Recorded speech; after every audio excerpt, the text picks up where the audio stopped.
말씀 먼저 보겠습니다. 구약성경 사사기 18장 13절부터 31절 기도하겠습니다. 사랑하는 주님, 이 시간에 말씀을 묵상하려고 합니다. 함께 하시고 아버지의 마음, 아버지의 뜻을 알게 하여 주시옵시고 부족하고 연약한 것은 감추시고 홀로 영광을 받으시옵소서. 부탁하며 예수님의 이름으로 기도합니다. 아멘. 옛날에 빈대에 4마리가 있었습니다. 너무 몸집도 작고 그래서 늘 몸이 작은 게 불평이 참 많았어요. 근데 어느 날 하나님이 나타나서 너희들의 소원을 들어주겠다 이렇게 얘기를 했던 첫 번째 빈대가 얘기했어요. 저는 몸집이 너무 작은데 큰 황소가 되고 싶습니다. 그래, 소가 되거라. 그리고 소를 키워. 두 번째 빈도가 얘기했습니다. 저는 맨날 땅에서 뛰어다녀서 힘들어요. 하늘로 날고 싶어요. 그래, 새가 되거라. 그래서 새를. 세 번째 얘기했습니다. 저는 맨날 뛰어다니는데 먹을 것도 못 먹고요. 많이 먹고 싶어요. 쥐처럼 막 돌아다니면서 이것저것 먹고 싶어요. 그래서 너는 쥐가 되거라 했습니다. 네 번째 빈대가 하나님이 너는 뭘 원하느냐 그랬더니 가만히 생각해 보더니 기도하는 거 다 들어주네? 하나님, 저는요 소도 되고 싶고 새도 돼서 알고 싶고 쥐처럼 많이 먹고 싶어요. 그랬더니 하나님이 그래, 너 원하는 대로 되거라 하고 짠 했더니 소새 쥐가 돼서 소세지가 돼버렸어요.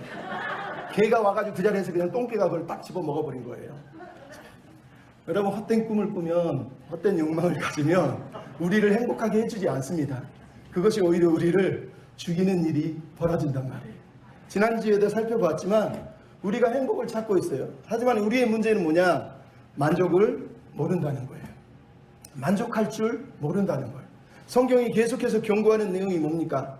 우리가 만족함이 없다는 거예요. 죽음과 지옥은 만족함이 없고 사람의 눈도 만족함이 없느니라. 잠언 27장 20절에 나와 있는 말씀이에요.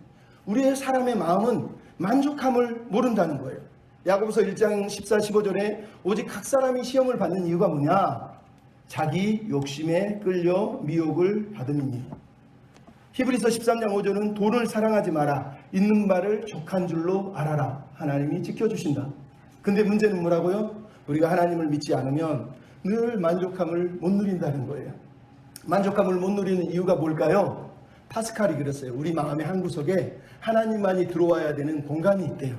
이 공간에다가 여러분이 퍼즐을 마치 장난감을 이렇게 조립을 하듯이 세상을 끼워서 딱 조립을 하면 안 맞아요. 안 맞는다. 세상은 우리 마음에 들어올 수가 없는 거예요. 근데 그걸 자꾸 우겨 놓으니까 우리가 힘든 거예요. 이 빈 공간에 하나님이 들어오셔서 착 하고 조립이 되면 하나님과 우리가 하나가 되는 거예요. 그럴 때 우리 영혼이 행복해진다 이렇게 말을 하는 거예요. 그래서 제가 말씀드린 거예요. 지난주에 뭐라고 그랬습니까? 1절부터 12절의 내용을 통해서 이스라엘의 특히 단 지파의 5명의 정탐꾼이 라이스까지 여행하는 그 여정, 돌아오는 그 과정들 속에서 그들이 보여준 삶의 문제가 뭐였어요? 소명의 자리를 떠났다는 거예요. 하나님이 허락하신 삶의 자리를 버리고 세상 것으로 여기다 채우려고 하니까 결국은 그들이 만족감을 누리지 못했다는 거예요. 그래서 말씀드렸잖아요. 행복은 어디서 온다고요? 여기 이 자리에서 감사하는 사람들, 이 자리를 감사의 자리로 만드는 사람들을 통해서 행복은 다가오는 거예요. 하나님이 주신 땅 소명의 자리에서 내가 믿음으로 취하고 감사하고 은혜로 살고 감사로 응답할 때 우리의 삶은 행복해지는 거란 말이에요. 여러분, 우리가 지난주에 잠깐 본 것 중에 3절을 보면 이런 구절이 있어요. 레이 청년에게 사람들이 얘기했어요. 너 누가 여기로 데려왔고 인도에서 너는 무엇을 하고 무엇을 얻었느냐? 여러분, 이 말을 가만히 생각해 보십시오. 이게 지금 누가 하는 말 같습니까? 사실은 하나님 앞에서 자기들에게 물어봐야 될 얘기였어요. 집에 있는 레이는 하나님이 허락한 땅에서 떠나서 에브라임 산지 미가의 집에서 하나님이 허락하지도 않는 집에서 지금 먹고 살기 위해서 뭔가를 얻어내기 위해서 지금 여기에 있었단 말이에요. 이 단지파 5명이 물어본 질문은 사실 단지파 자신들에게 물어봤어요. 하나님이 물어보는 거. 너 지금 뭐 하고 있냐? 여기 와서 뭐 하고 있냐? 무엇을 얻으려고 이 자리에 와 있냐? 하나님이 사실은 이들의 입을 통해서 그들에게 물어보고 있는 질문이었단 말이에요. 그들이 질문을 자기에게 했다면 여긴 내 자리 아닌데, 내가 여기서 얻으려고 하는 건 하나님의 뜻이 아닌데, 그렇게 결정을 했다면 그들은 아마 다시 소명의 자리로 돌아가서 하나님께 영광을 돌리지 않았겠습니까? 여러분, 행복은 멀리 있지 않아요. 지난주에도 말했지만 내게 주어진 자리에서 감사할 때, 최선을 다해서 성실하게 살아낼 때. 짐 엘리엇이라고 하는 선교사님이 그랬어요. 당신이 어디에 있든지 그곳에서 전부가 되어라. 당신이 어디에 있든지 그곳에서 최선을 다해라. 여기 이 자리가 전부가 되고 최선이 될 때에만 우리의 삶의 행복의 열매를 거둘 수가 있는 거예요. 생텍쥐 베리라고 하는 분이 쓴 어린 왕자에 제가 좋아하는 구절 중에 이런 게 있어요. 사막이 아름다운 이유는 거기 어딘가에 우물이 있기 때문, 오아시스가 있기 때문이라는 거예요. 네가 그토록 소중하게 여긴 그 장미, 그 꽃을 위해서 공을 들인 그 시간들 때문에 그 장미가 소중한 거야. 이런 얘기를 합니다. 또 하나는 네가 오후에 4시에 온다면 나는 3시부터 가슴이 마음이 설렐 거야. 이런 얘기를 합니다. 여러분 맞습니다. 세상에 오아시스가 없는 사막 같지만 자세히 들여다보면 하나님이 예비하신 오아시스가 우리의 삶의 한가운데 있어요. 있단 말이에요.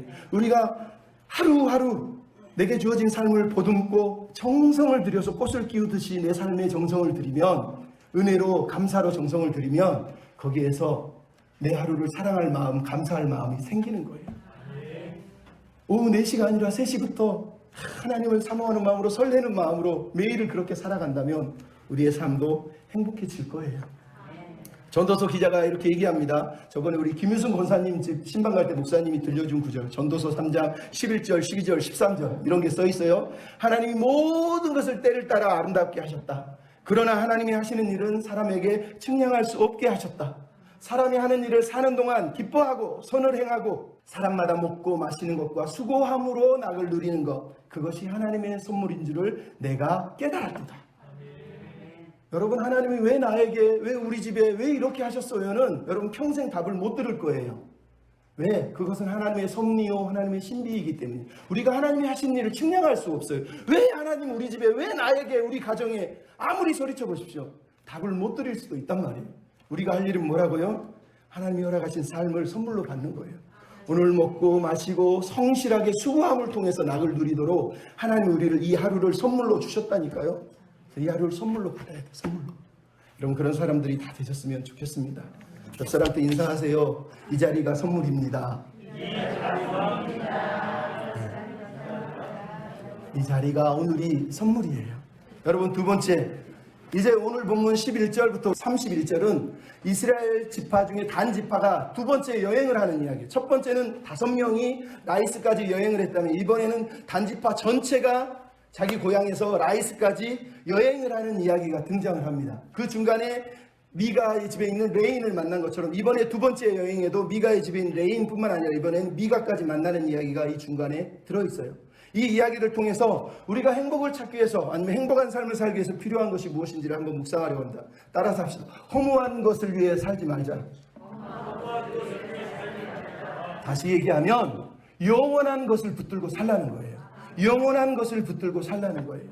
오늘 본문은 두 개의 이야기로 나눌 수 있어요. 18장 11절부터 26절에 단 자손과 미가의 집에, 미가와의 갈등, 나머지는 단지파가 라이스를 점령하고 우상숭배하는 이야기, 이게 27절부터 나오는 두 개의 이야기가 있어요. 그 중에 첫 번째 이야기를 먼저 살펴보려고 하는데, 오늘 본문의 단지파를 보면 5명이 정탐꾼들이 보고를 하니까 이제 11절에 단지파 자손들이 용기를 내가지고 무기를 들은 600명과 함께 이제 북쪽의 라이스라고 하는 땅을 위해서 점령을 하고 지금 가고 있다고 말을 하고 있어요. 장정만 600명이라는 얘기는 아이들과 부녀를 다 합치면 적어도 몇천 명은 됐었다는 것을 우리가 상상해 볼 수 있어요. 거기다가 짐승의 온갖 집기의 보물까지 따지면 엄청난 인구가 대이동을 하고 있다는 거예요. 여러분, 지금 무기든 600명이 출애굽기에는 몇 명으로 나오는 줄 아세요? 장정만 60만 명이었다고 그래요. 그러니까 지금 이 이야기가 무슨 얘기냐? 출애굽기에 하나님이 이스라엘 백성을 출애굽시킬 때 장정 60만이니까 전체 200만 정도가 하나님의 뜻을 따라 출애굽을 한 거예요. 근데 오늘 본문의 단자손은 하나님의 뜻도 없고 하나님의 계획도 없는데 자기들끼리 600명의 장정들이 2000명의 3000명의 자기 백성들을 끌고 이제 출애굽이 아니라 출이스라엘, 출하나님, 즉 하나님을 떠나고 이스라엘 땅을 떠나려는 일을 하고 있는 거예요. 출애굽이 아니라 출이스라엘을 하고 있다는 거예요. 이게 비참한 거죠. 너무 안타깝잖아요. 근데 여러분에서 12절에 이제 이들이 떠나다가 기럇 여리암에서 단지파의 진영을 딱 꾸리고 갈렙처럼 마치 하나님의 전쟁을 하는 것처럼 전쟁 준비를 착수를 하고 있는 것을 우리가 지난주까지 살펴보았단 말이에요. 그리고 이제 13절 14절에 보니까 가다가 이번에도 미가의 집에 이르게 됐다고 얘기합니다.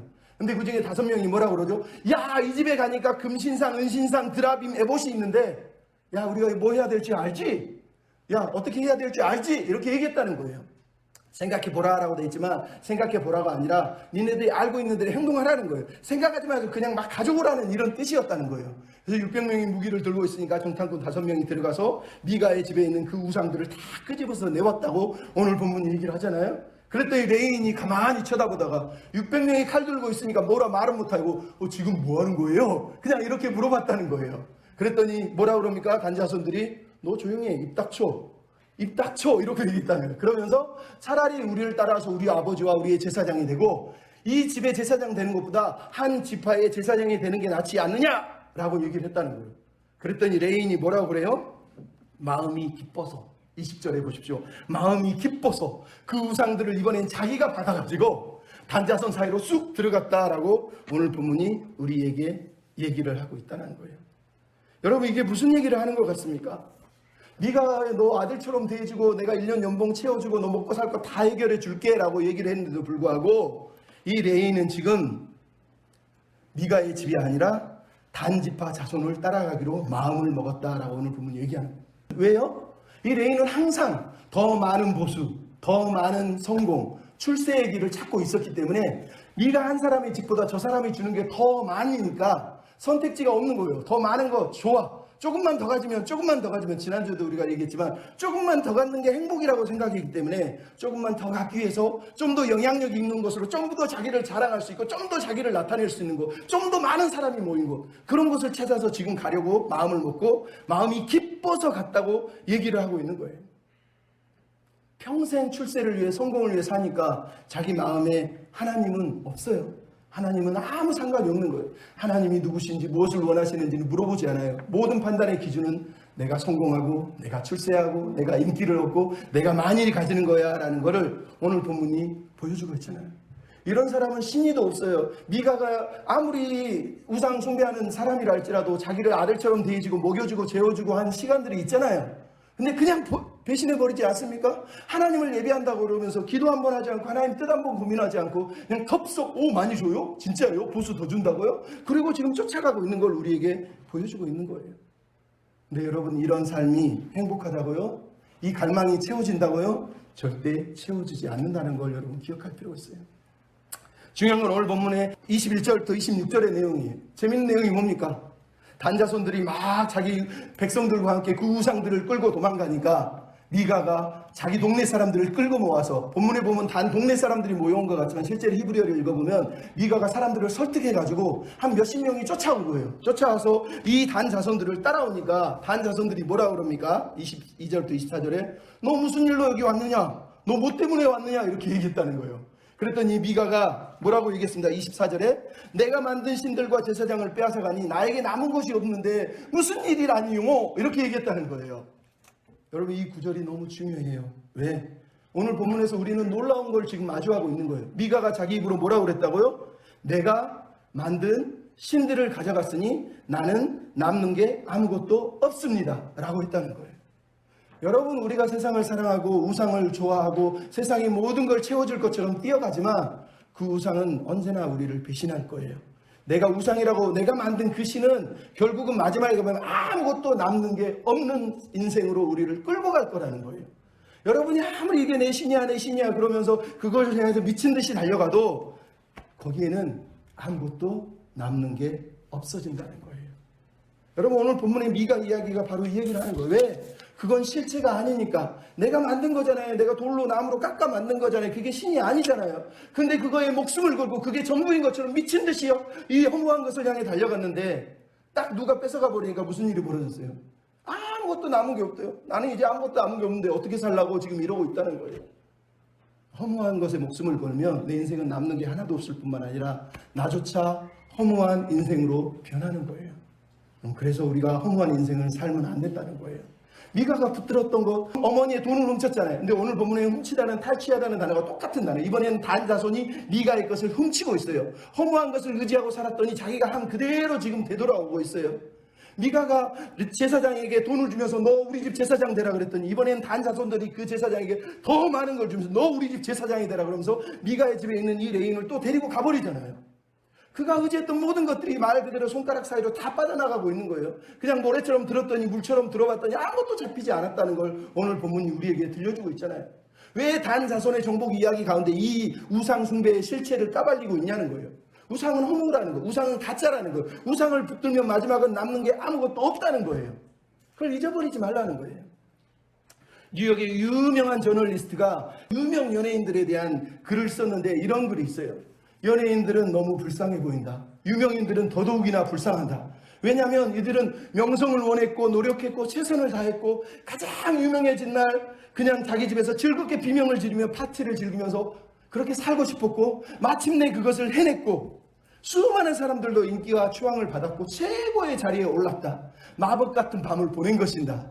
그런데 그들은 하나같이 그 최고의 밤이 지난 다음날 진정제를 과다 복용하고 싶은 마음이 들었다.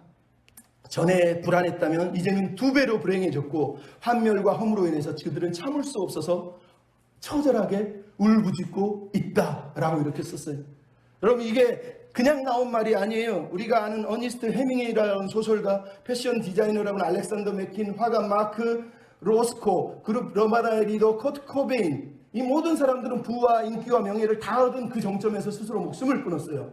유명 가수 에이미 와인하우스나 제니퍼 조플린이나 엘비스 프레슬리나 짐 모리슨이나 히스 레저 같은 유명한 배우조차도 최고의 부와 명예를 누른 그 다음날 약물 과다 복용을 하고 죽었단 말이에요. 왜 그런 줄 아세요? 엘비스 프레슬리나 비틀즈처럼 전 세계에서 가장 많은 인기곡을 창출해낸 여자 가수 머라이어 캐리라고 합니다. 엘비스 프레슬리나 비틀즈를 따라가지 못했지만 가장 많은 히트곡을 낸 여자예요. 수많은 인기와 부와 명예를 누렸단 말이에요. 어느 날 기자가 찾아가서 물었습니다. 이제 당신에게 어떤 목표가 남았습니까? 머라이어 캐리가 그랬습니다. 행복이요. 행복이요. 여러분 그 많은 히트곡을 내고 그 많은 부를 누리고 살았는데 한 번도 행복을 누려본 적이 없고 행복을 찾은 적이 없다는 거예요.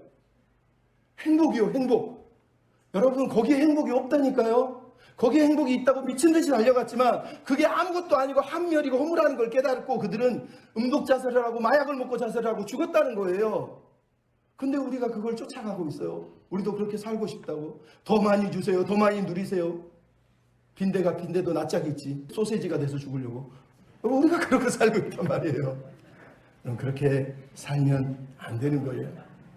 우리가 아는 배우 중에 박상민이라고 90년대에 장군의 아들 막 김도깡! 그래. 날 김도하냐? 그래서 여러분 이 박상민이라고 하는 배우 잘 알죠? 이번엔 1970년생이에요. 나이 더 젊어요.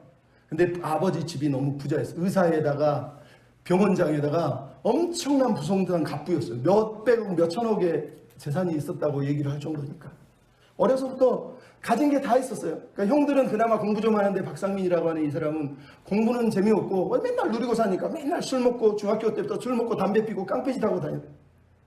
어느 날 친구의 조언에 의해서 연극영화과 비슷한데 시험을 쳐가지고 거기에 합격을 하고 그것도 4박 5일인가 혼자 공부했을 때 그것도 대단한 일이네요. 그러다가 딱 20살에 임권택 감독의 장군의 아들이라고 하는 영화에 오디션을 봤는데 2번 오디션을 보고 나서 합격이 된 거예요. 그리고 나서 장군의 아들이 되고 20살 나이에 그것도 그 장군의 아들 덕에 최고의 인기를 누리는 남자 배우가 됐어요. 그것도 1990년, 91년 2번이나 인기상을 받을 정도로 인기 스타상을 받을 정도로 길거리 가면 청소년들이 와 영웅이 오셨습니다. 영웅이 오셨습니다. 20살밖에 안 된 나이에 온갖 인기와 부를 막 누리고 사니까 세상을 다 가진 것 같다는 거예요. 그래서 배우들, 감독들, 이명세 감독 같은 감독 앞에서도 막 까불면서 자기가 대배우인 줄 알고 막 허세를 부리면서 김혜수, 안성기 이런 사람들 앞에서 막 나 그 돈 더 많이 달라고 그러면서 막 허세를 부리다 이명세 감독이 엄청나게 야단을 쳐가지고 쪽을 먹은 적도 있었다고 그래요. 근데 여러분 이 사람의 대표작이 뭐예요? 장군의 아들 하나밖에 없어요. 왜요? 그 이후로도 영화를 찍었지만 사람들이 기억을 못해요. 왜? 그 인기 많은 시간 동안에 성격이 너무 욱해가지고 그냥 사람만 만나면 때리고 싸우고 주먹질하고 길거리 가다 너 김독강이냐? 그래 붙어 이 새끼야 이러면서 싸우고 막 이러다가 거기다가 음주운전을 3번이나 해가지고 사고를 내고 매니저한테 돈 붙여가지고 몇 천만 원씩 합의금 뒤에서 떼내다가 그것도 걸려가지고 또 소문이 나서 악성 루머로 퍼지고 그러니까 사람들이 멀어지잖아요. 그 많은 걸 누리는데 그 당시에 전 세계에 3대밖에 없는 우리 전도사님이 좋아하는 람보르기니 그거를 그냥 타고 다니면서 한 대를 끌고 다니면서 자기를 자랑하면서 여기저기 쏠고 다니면서 그렇게 살았다는 거예요. 그러다가 한 여자를 만나서 결혼을 했는데 결국은 이혼을 했죠. 이혼한 이유도 손찌검이라고 그러는데 자세히 보니까 자기 아버지 자산가 800억이 하루아침에 800억이 날아가 버렸다는 거예요. 얼마나 화가 났는데 이 어머니가 그걸로 인해서 뇌졸중으로 쓰러졌는데 병문안 한번 오지 않으니까 그게 화가 나서 때렸다는 거예요. 어쨌든 뭐 자세한 내용은 모르지만 거기까지지만. 그래서 이혼을 했다는 이혼. 그러고 나서 긴 시간 동안 그 이혼을 5년 동안 이혼 그 법정 투쟁을 하면서 막 술 먹고 담배 피고 온갖 인생의 피로를 다 느끼다 보니까 몸도 병들고 마음이 병들었대요. 그래서 의사를 찾았더니 의사가 당신 이대로 살다가는 스스로 목숨을 잃거나 남의 목숨을 빼앗는 사람이 될 것입니다. 이랬다는 거예요. 얼마나 처참합니까? 그러다 이 사람이 2019년에 우연히 지인회에서 어떤 여자를 만나게 되고 결혼하려고 준비하는데 갑자기 건강검진에서 림프종 백혈병이라는 진단을 받았다는 거예요. 와, 나 이제 죽는구나. 이 나이에 내가 죽어야 되나 이러면서 막 너무 무서워서 와, 이 여자를 결혼하면 안 되구나. 이 여자를 내가 내보내주고 나는 어떻게 살아야 되고 삶을 어떻게 정리할까지 이랬다는 거예요. 그러면서 자기 자신을 돌아봤대요. 근데 아니나 다를까 그게 오진이 나가지고 백혈병이 아니었다는 거예요. 근데 그 기간을 보내면서 이 사람이 얼마나 반성을 많이 했는지 자기가 매일 아침에 내가 죽는구나 생각하면서 먹었던 밥과 그것들이 하루하루 너무너무 감사했다는 걸 그때 처음으로 깨달았대요. 그리고 지금은 이 여자 때문에 그나마 삶을 조금씩 정리하고 살고 있대요. 여러분 근데 이 사람의 앞으로의 미래는 저 몰라요. 이 사람이 잘 됐다고 말하는 게 아니에요. 무슨 얘기를 하려고 하느냐. 다 가졌잖아요. 아니 몇 천억 부자 집안에 태어나서 어려서부터 막 부 누리고 살고 람보르기니 떠다니고 그러면서 막 살잖아요. 근데 왜 이렇게 허무하죠? 왜 이렇게 속상하냐고요? 왜 이렇게 힘들게 사냐고. 아무도 지금 자기를 알아주지 않잖아요. 세상은 우리에게 아무것도 주지 못해요. 우리 안에 들어올 건 하나님 외에는 없는 거예요. 근데 자꾸 그걸 내가 세상에서 취하려고 하니까 우리가 힘든 거예요. 힘든 거예요. 여러분 C.S. 루이스라는 사람이 그런 얘기를 합니다. 나니아 연대기라고 하는 책인데 거기에 보면 이런 글이 나와요. 이 세상은 영원한 우리의 집이 아니고 우리의 호적은 천국에 있다. 마침내 저는 집에 돌아왔습니다. 여기가 저의 진정한 나라입니다. 저는 여기에 속합니다.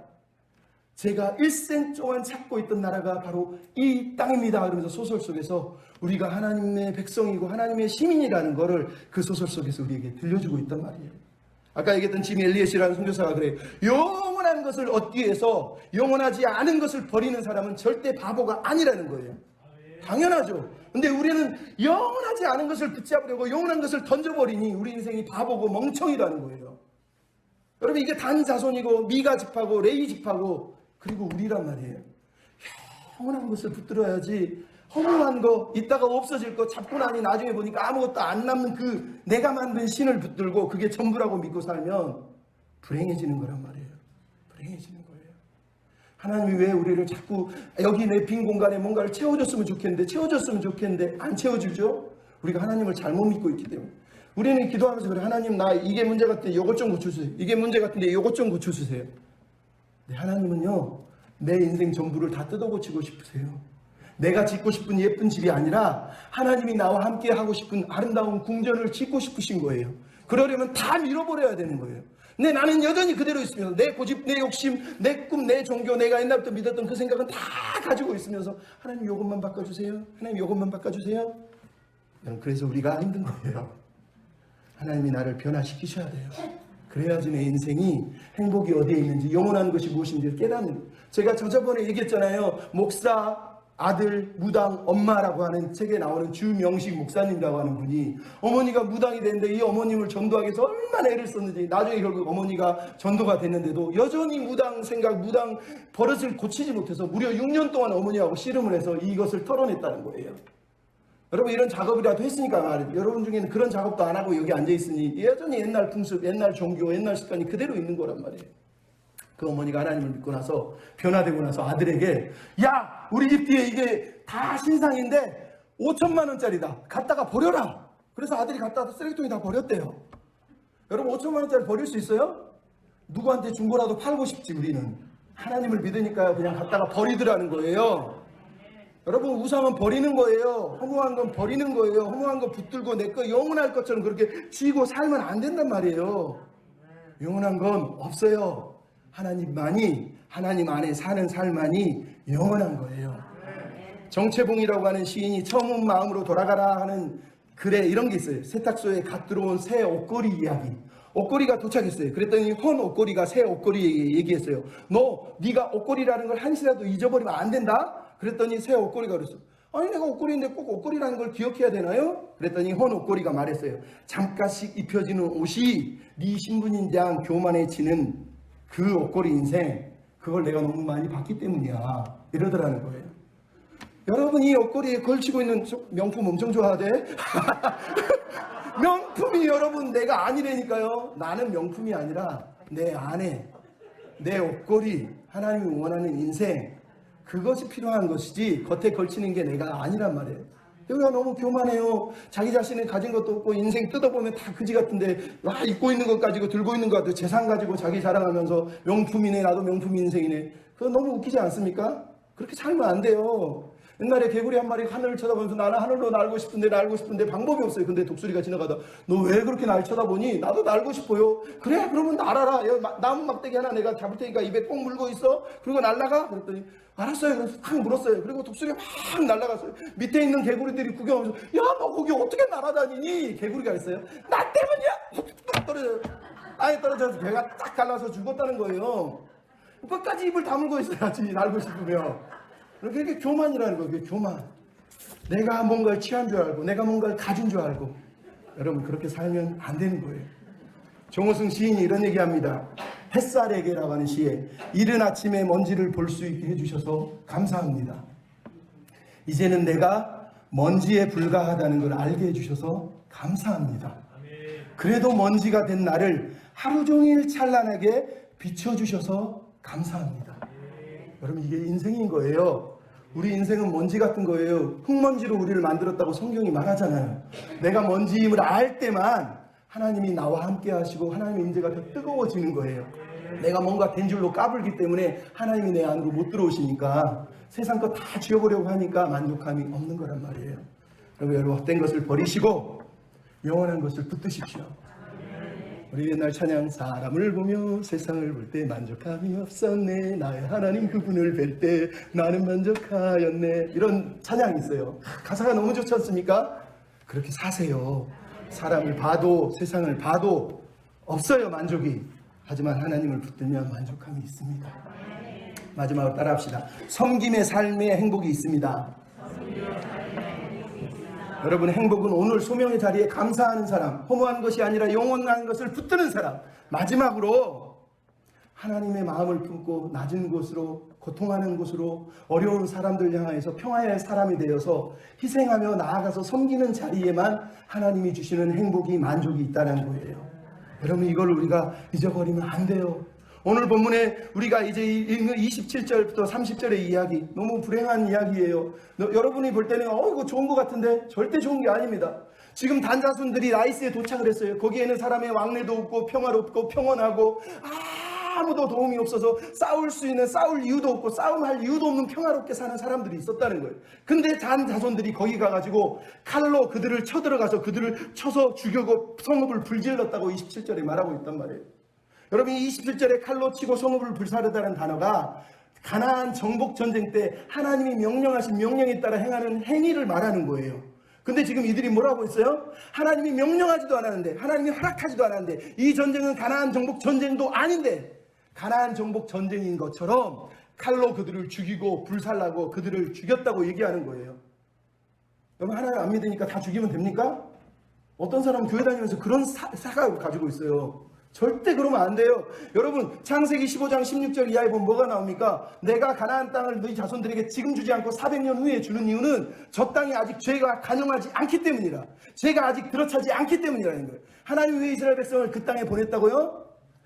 죄악으로 간영한 그 땅, 죄가 우상으로 넘쳐나는 그 땅에 들어가서 그들을 죽이라고요? 아니요. 본질은 죽이라는 게 아니라 그 죄악의 땅에 들어가서 그들에게 하나님의 거룩한 재산이 돼서 거룩한 나라 백성이 돼서 하나님의 기이한 덕을 선전하는 사람이 돼서 그들을 변화시키고 그들을 하나님의 사람으로 세우고 하나님을 향하여서 그들을 섬기도록 만드는 섬김의 삶을 살도록 그들을 그 땅에 심으신 거란 말이에요. 그것을 베드로 전서 2장 9절에 그러잖아요. 우리는 왕같은 제사장의 택하신 족속이요 거룩한 나라이니 이는 너희를 어두운 데서 불러내신 기이한 빛에 들어가신 이의 아름다운 덕을 선전하게 하려 합니다. 여러분 하나님이 우리에게 주신 마음이란 말이에요. 근데 우리가 집단 이기주의에 빠지면요, 사람을 혐오하고요, 분열을 조장하고요, 남을 죽여야 된다고 말하고요, 하나님 안 믿는 놈들 싹 쓸어버려야 된다고 말하고요, 그런 교만한 입술을 가지고 이 땅을 살아가는 기독교인들이 너무 많다는 거예요. 여러분, 이 땅에 죽어도 될 사람은 아무도 없어요. 물론 범죄한 사람은 하나님이 심판하실 수 있지만 우리는 다 죽어야 된다고 얘기하는 사람이 아니라요, 한 사람이라도 더 살려야 된다고 말하는 사람이라니까요. 한 영혼이라도 더 살려야 된다고 얘기하는 사람이 우리예요, 우리. 근데 오늘 본문에 나오는 이 사람들을 보십시오. 하나님의 마음도 없어요. 평화에 대한 사모함도 없어요. 힘을 사랑하고 힘을 자랑하고 힘으로 살고 있어요. 여러분, 기독교인은 힘을 사랑하는 사람이 아니에요. 사랑의 힘을 믿는 사람이란 말이에요. 늘 얘기하지만 우리는 힘을 사랑하는 사람이 아니에요. 사랑의 힘을 믿어요. 하나님의 사랑의 힘을 믿어요. 그 힘을 가지고 세상을 섬기기 위해서 오늘 이 자리에 하나님이 우리를 부르신 거란 말이에요. 신명기 10장 17절부터 20절에 뭐라 그럽니까? 내가 너희를 애굽에서 구원해 냈으니 너희는 고아와 가부를 위하여 정의를 행하고 나그네를 사랑하고 떡과 옷을 주고 나그네를 사랑하여 너희가 전에 나그네 됐던 땅에서 하나님이 구원한 것처럼 너희도 하나님을 경외함으로 그들을 섬겨라 라고 성경이 우리에게 말한 거예요. 그러니까 여러분, 오늘 본문의 단지파처럼 내가 기도했고 내가 소원한 걸 내가 취해서 내가 누렸으니 내가 저들을 죽이고 다 가졌으니 야, 하나님의 뜻이 성취됐네 이렇게 말하는 사람은 저주받은 사람인 거예요. 하나님 우리에게 취하고 누리고 가지고 원하는 거 다 얻으면 행복하다, 그게 하나님이 응답해 주신 거라고 절대 성경이 우리에게 들려주지 않아요. 오늘 본문의 단자손의 그 어떤 행위도 하나님은 승인하신 적이 한 번도 없어요. 잘했어라고 하나님이 말씀하신 적이 한 번도 없단 말이에요. 다 자기들 입으로 자기 스스로 자기 계획에 오늘 이뤄놓고 있는 거예요. 그러니 여러분, 이런 삶을 추구하지 마시고, 혹시나 여러분이 이렇게 살고 있으면 절대로 자랑하지 마십시오. 내가 뭔가 이뤘다고 그게 복이라고요? 하나님이 승인한 적이 없는데 나 혼자 승인 받았다고요? 그거는 복이 아니라 저주예요, 저주. 여러분, 우리가 세상을, 하나님의 나라를 섬기기 위해서 우리에게 필요한 게 있어요. 정체성을 잃어버리면 안 돼요. 내가 누구인지를 잃어버리면 안 된단 말이에요. 그럼 오늘 보면 30절, 31절에 두 가지가 강조되겠어요. 하나는 뭐예요? 저번에도 얘기했지만 레위 사람이 누구였다고 그래요? 모세의 자손이었다고. 저번에도 한번 얘기했죠. 모세의 자손, 그 3대째 되는 게르솜의 자손인 요나단이 돼. 이게 진짜로 3대째라는 그 믿는다면 이스라엘의 타락은 엄청나게 빨랐다는 얘기를 하는 거예요. 이거를 진짜 직계 자손이 아니라 후대 자손인데 그냥 자손이라 붙여차 하더라도 이들은 타락한 거예요. 근데 타락한 내용이 왜 비참해요? 모세 같은 믿음의 지도자의 가족이, 그 자손들이 자기의 정체성을 버리고 이렇게 처절하게 타락해서 우상 숭배하는 우상 집단의 제사장이 돼 있다고 오늘 본문이 우리에게 들려주고 있잖아요. 이게 비참하다는 거예요. 여러분, 제사장이 누굽니까? 돈이 없지 믿음이 없으면 안 되잖아요. 형사 베테랑이 나오잖아요. 우리가 돈이 없지 나오가 없냐? 여러분, 저는 그렇습니다. 교회 다니는 사람 똑같아요. 내가 돈이 없지 믿음이 없냐? 믿음은 있어야지 돈 가지고 까부냐? 여러분, 이렇게 말해야 되는 거 아니에요? 근데 세상에 가오가 없어요. 믿음이 없어요. 맨날 돈, 성공, 출세. 우리가 그렇게 살면 되겠습니까? 그건 하나님 그냥 맡겨요. 하나님 알아서 하세요. 하나님, 내가 때와 시기는 하나님 손에 있다고 몰란다고 측량할 수 없다고 그러니 나는 오늘 최선을 다해 수고하고 낙을 누리면서 먹고 살겠습니다. 하나님 도와주세요. 이러면서 그냥 오늘 하루 감사하면서 최선을 다해 살아가는 사람이 돼야 된단 말이에요. 오늘 본문이 더 놀라운 게 뭐예요? 31절이에요. 31절에 뭐가 나와 있어요? 그때 그 땅에 실로에 하나님의 집이 있었고 하나님의 장막이 거기 있었다고 오늘 본문 마지막 절이 우리에게 들려주고 있잖아요. 실로가 어디냐? 예루살렘 성전이 세워지기 전까지 하나님의 법궤가 있던 곳이 실로예요. 실로. 예레미야 7장 12절에 그래서 내가 처음으로 내 이름을 둔 초소다라고 말하는 곳이 바로 실로였단 말이에요. 실로가 어디가 있었다고요? 에브라임 산지에 있었다니까요. 에브라임 산지가 지금 누가 살아요? 미가가 살고 레인이 쫓아온 곳이에요. 단지파가 지나간 곳이에요. 그러면 지금 다시 돌려보 생각해 보십시오. 그들이 했어야 될 얘기는 바로 근처에 하나님의 집 실로가 있었다는 얘기예요. 자기들끼리 회의하고 자기들끼리 야 우리 이렇게 하자라고 말하지 말고 하나님의 집에 찾아가서 하나님 앞에 무릎을 꿇고 하나님의 집에서 하나님을 예배하면서 하나님의 뜻이 무엇인지, 하나님이 뭘 원하시는지를 물어봤어야 된다는 거예요. 바로 옆에 하나님 집 실로가 있는데 모세의 자손이 제사장이라고 하는 가짜 직분을 받아가지고 살면서 우상 앞에, 신상 앞에, 자기가 만든 그 거짓 신 앞에서 기도하고 이들을 도와주고 있다는 게 처참한 것 아닙니까? 그렇게 살아야 되겠냐고요. 믿음이 있어야지 돈을 붙들고 성공을 붙들고 살면 되겠습니까? 여러분, 단자손 어떻게 됐습니까? 오늘 보면 마지막 절에 뭐라고 그러니까 30절 31절에 그들이 이스라엘이 포로로 끌려갈 때까지 단 자손 지파가 거기서 우상 숭배를 하며 살았대요. 지금 주전 1200년부터 주전 720년까지를 따지면 거의 500년 동안을 북쪽에 있는 단 자손은 우상 숭배를 한 거예요. 이게 왜 불행해요? 제가 얘기했죠. 창세기 49장에서 야곱이 단 지파를 예언하면서 뭐라고 그러죠? 단 자손들은 길섭의 독사요 새끼의 뱀이다. 말탄자를 물어서 말탄자가 떨어지게 만든다. 그러면서 오 주여 여호와여 우리가 주의 구원을 기다립니다. 왜 야곱은 갑자기 단자손을 축복하다 말고 막 하나님 앞에 구원을 요구할까요? 이게 단자손의 운명이에요. 그들은 열심히 하나님 뜻 이룬다고 살았지만 사실은 자기들만의 우상 왕국을 세워놓고 지들끼리 그냥 배 떵떵 부리고 살다가 500년 후에 다 포로로 끌려가요. 그리고 끝난 줄 아세요? 역대기 6장에 보면 단지파의 자손들 하나님이 단자손에게 준 땅에 단자손의 이름은 사라지고 그 땅 주인인 므낫세가 차지하고 므낫세의 이름이 올라가고 단자손은 아예 사라져버려요. 단자손은 역대기 6장에 아예 이름도 거명되지 않아요. 무슨 얘기예요? 포로 기간 동안 단자손은 이스라엘 땅에서 사라져서 없어져 버린 거예요. 그게 어디 나와요? 계시록 7장에 보면 하나님이 나중에 14만 4천이라고 하는 12지파들을 모아놓은 그 숫자에 누가 없어요? 단지파가 없어요. 단지파는 아예 거기서 사라져 버렸다는 거예요. 왜 단지파가 사라졌어요? 그들이 영원할 것처럼 붙들었던, 영원할 거라고 믿었던 그 평화롭고 그 안락하고 이게 행복이라고 믿었던 그곳에 갔다가 그것도 사라지고 자기들도 사라졌다는 거예요. 이처럼 불행한 인생이 어디 있습니까? 그래서 여러분 말하는 거예요. 헛된 것을 쫓아가지 마십시오. 영원한 것을 붙들고 사십시오. 그리고 섬겨야 돼요. 섬겨. 여러분 우리가 팍스 로마라라고 그럽니다. 로마가 행했던 평화 다 가짜예요. 왜요? 칼 들고 쳐들어가서 만들어 놓은 평화를 가짜라고 그러는 거예요. 오늘 본문에 나오는 이 단지파가 취한 평화가 평화입니까? 아니요. 칼로 살육을 해서 얻은 평화. 말로는 평화를 누리겠다고 했지만 실제로는 팍스 로마라처럼 살육을 해서 얻은 평화란 말이에요. 가짜 평화를 만들어 놓고 지들끼리 평안해 했다는 거예요. 그게 오늘 본문이 우리에게 들려주는 불행의 이유란 말이에요. 그러니 여러분 하나님을 의지하십시오. 진정한 행복은 저기에 없어요. 여기 하나님과 함께 할 때, 여기서 감사할 때, 여기서 믿음으로 지키고 은혜로 살아낼 때, 감사의 열매를 올려드릴 때 거기에 행복이 있는 거예요. 신명기 10장 12절 13절 마지막으로 다시 한번 읽어드립니다. 이스라엘아 네 하나님 여호와께서 요구하시는 것이 무엇이냐? 곧 내 하나님 여호와를 경외하고 그 도를 행하고 그를 사랑하고 마음을 다하여 뜻을 다하여 하나님 여호와를 섬기고 내가 오늘 내 행복을 위하여 내게 명하는 여호와의 명령과 규례를 지킬 것이 아니냐. 하나님 우리 행복을 위하여서 이미 예비하셨대요. 그 말씀, 그 명령, 그 은혜 붙들고 감사하고 믿음으로 지키고 은혜로 살고 감사의 열매를 올려드리는 저와 여러분이 다 되셨으면 좋겠습니다. 그 사람한테 인사합시다. 예수 안에 행복한 사람이 되십시오. 한 번 더 고백합시다. 예수님만이 행복입니다.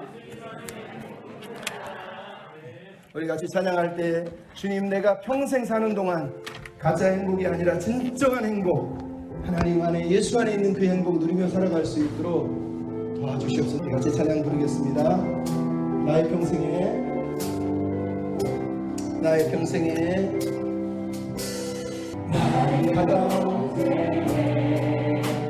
가장 복된 길은 내가 예수님을 만난 것이라 나의 평생에 가장 잘한 일은 내가 예수님을 주로 섬기고 이 세상 살 동안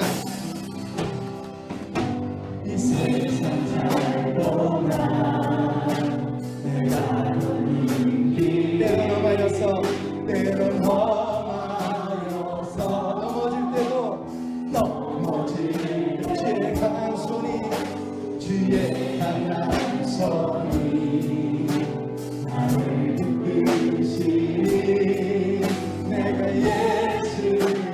예수님만 주로 섬기며 나는 주를 섬기는 것에 의뢰가 없습니다. 나는 주를 섬기는 곳에 후회가 없는 것을 붙들지 않게 하시고 내가 걸어온 모든 시간 다 주의 내 모든 삶을 맡겨드리고 내가 걸어갈 모든 날도 주의